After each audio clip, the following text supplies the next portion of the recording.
اللہ الرحمن الرحیم۔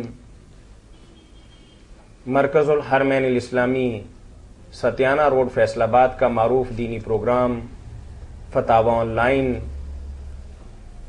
اور میں ہوں آپ کا میزبان میاں طاہر،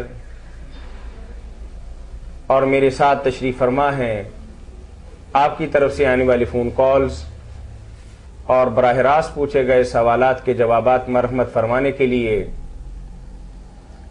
حسب سابق معروف علمی شخصیت، محقق، مدبر، مصنف، مفتی اعظم پاکستان، میری مراد ہے محترم مولانا محمد اسحاق مدد ظلہ العالی، اور ہم سے رابطہ کے لیے ہمارا ٹول فری نمبر ہے 08000111777۔ فتاوی آن لائن یہ پروگرام ہر اتوار عصر تا مغرب آپ کی خدمت میں پیش کیا جاتا ہے۔ ریکارڈڈ پروگرام مختلف کیبل نیٹ ورک کے ذریعے آپ کو دکھایا جاتا ہے۔ اپنے دینی، معاشی، معاشرتی مسائل کے لیے ہمیں کال کیجیے۔ قرآن و سنت کی روشنی میں ہم جوابات مرحمت فرمائیں گے۔ جی مولانا، ہمارے پاس ایک تحریری سوال ہے۔ ایک بھائی کہتے ہیں کہ میں سعودی عربیہ میں ملازمت کرتا ہوں،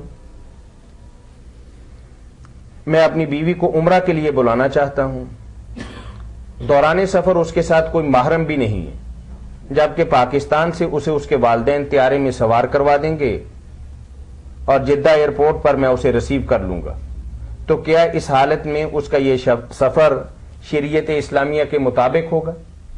وضاحت فرما دیجیے۔ محرم کے بغیر سفر بے شک وہ ہوائی جہاز میں ہونا، دین میں اس کی اجازت نہیں۔ یہاں سے اس کے رشتہ دار سوار کرا دیں گے، آگے سے آپ ریسیو کر لیں گے، مگر یہ جہاز کے دوران بھی بہت سی باتیں ہو سکتی ہیں، ہوتے رہتے ہیں واقعات ایسے، تو دین میں اس کی اجازت نہیں۔ مسئلہ امام مالک اور شافعی رحمۃ اللہ علیہ کا جو اجتہاد ہے اس کے مطابق اتنی ہے کہ اگر کچھ عورتیں جا رہی ہیں اپنے محرموں کے ساتھ، قابل اعتماد اور نیک ہوں عورتیں، تو ان کے محرم ساتھ ہوں تو ان کے ساتھ مل کر چلی جائے تو چلو ان ائمہ کے اجتہاد کے مطابق کچھ گنجائش ہے۔ باقی جو ہے نا کہ کوئی نہیں ایسا جا رہا محرموں کے ساتھ تو صرف یہ عورت ہی تنا جائے، نہیں اس کی بات۔ مولانا، ایک سوال درمیان میں پیدا ہوا ہے کہ موطا امام مالک رحمۃ اللہ علیہ کی جو روایت کا آپ نے حوالہ دی ہے اس میں صرف سفر کی حد تک گنجائش ہے، یا عمرہ وغیرہ بھی اس طریقے سے کر سکتے ہیں؟ کال لیتے ہیں پہلے۔ السلام علیکم۔ وعلیکم السلام۔ جی مسئلہ ہے جی فرمائیے بھائی۔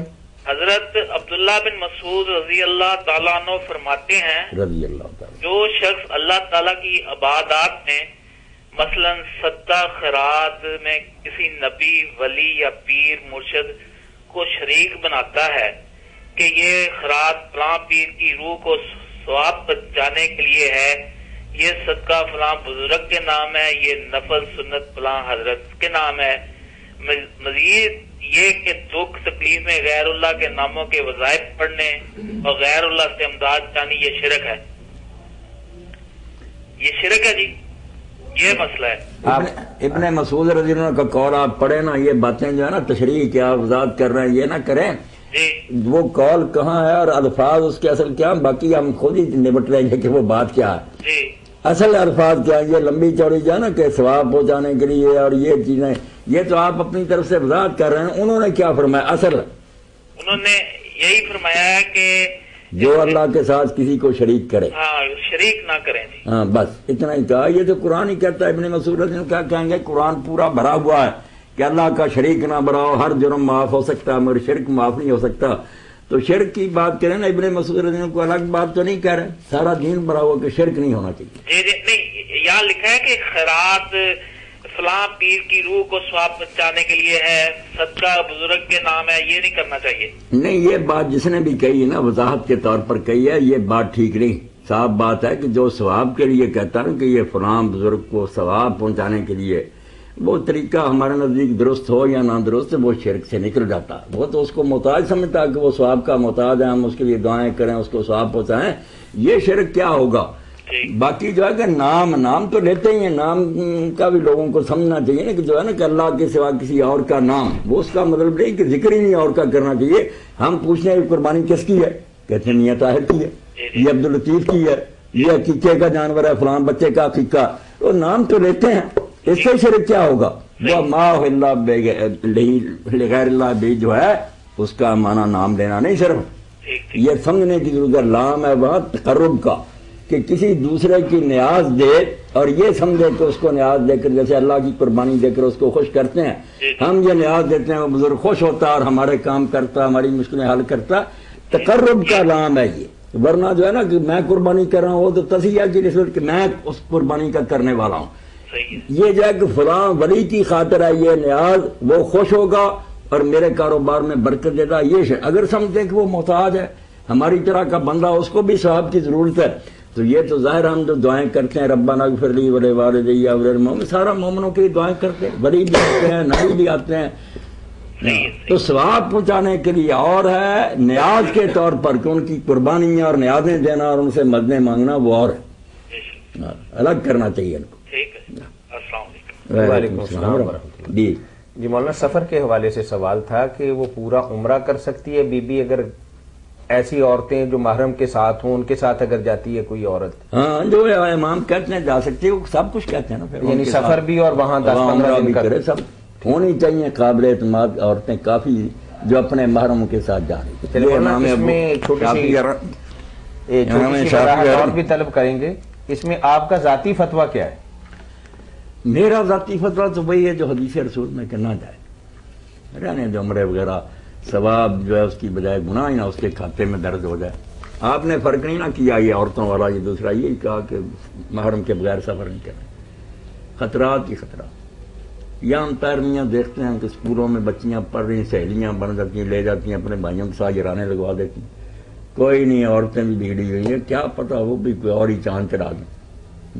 ٹھیک، جزاکم اللہ خیر۔ میری باتیں تو سیدھی، ٹھیک ہے مولانا۔ دین جو ہے نا اس کو دو تین محرم الحرام کے حوالے سے سوالات ہیں چونکہ یہ ماہ مبارک ہاں پوچھنے چاہیے، چل کر رہا سیزن۔ بھائی کا سوال یہ ہے کہ مولانا محرم الحرام میں خاص طور پر جو نذرانے اور نیاز اور پانی اور دیگر تقرب کے جو کام کیے جاتے ہیں اور سبیلیں لگائی جاتی ہیں، اس کی شرعی حیثیت کیا ہے؟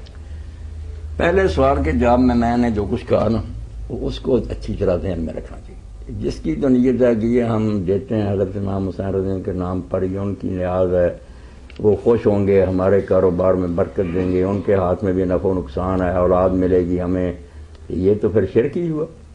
اور اگر ہے کہ بس جیسے رسول اللہ کے لیے دعائیں کرتے ہیں یا نیک لوگوں کے لیے ایسے یہ ثواب پہنچانا کہ ہم یہ غریبوں مسکینوں کی مدد کر کے جو ثواب ملتا وہ کہتے ہیں اللہ یہ ثواب امام حسین کو پہنچا دے، تو ثواب تو جیسے ہر مومن کے لیے بخشا جا سکتا ہے، ایسی بات ہے۔ اب فرق تو نیت کا ہے نا کہ کیا سمجھتے ہیں، کچھ ان سے لینا چاہتے ہیں یا ان کو کچھ دینا چاہتے ہیں، زمین و آسمان کا فرق ہے اس میں، اسی لیے جو عام لے لیں، یہ بہت بڑی بات ہے جو عام لوگ نہیں سمجھتے۔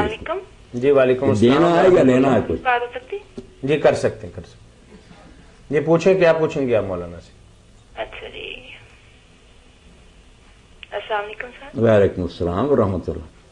سر میں نے منت مانی تھی کہ میں یہ 9ویں 10ویں محرم کا روزہ رکھوں گی نا، جی تو میرے مینسز ہو گئے ہیں، تو اب میں اس کی بعد میں قضا رکھوں؟ اب بعد میں 2 روزے رکھ، کوئی بات نہیں، اللہ میں فرما آپ کی نیت کے مطابق اگر آپ کو مل گیا بعد میں 2 روزے رکھ۔ اچھا، اور اگر کوئی اپنی منت بھول جائے تو اس کا کیا حل کرے کوئی؟ اب کوئی میں نے منت مانی ہوئی تھی میں بھول گئی ہوں۔ جو منت بھول جائے آدمی یا کوئی چیز ہی بھول جائے، بھول کے بارے میں تو اللہ کے رسول نے بتلایا نا کہ معافی ہے، جو بات مجبوری کی وجہ سے کرنی پڑ جائے، کسی نے زبردستی کروا لی یا آدمی کو یاد نہیں رہا یا غلطی ہو گئی، یہ ساری چیزیں اللہ نے فرشتوں کو روک دیا کہ یہ نہ لکھو انسان ہے بھول گیا، کوئی بات نہیں، جانتے بوجھتے نہیں چھوڑنی چاہیے۔ اچھا جی، اچھا جی۔ ویسے اگر نہیں بھی یاد آتا کہ کوئی منت مانی تھی پتہ نہیں کیا تھی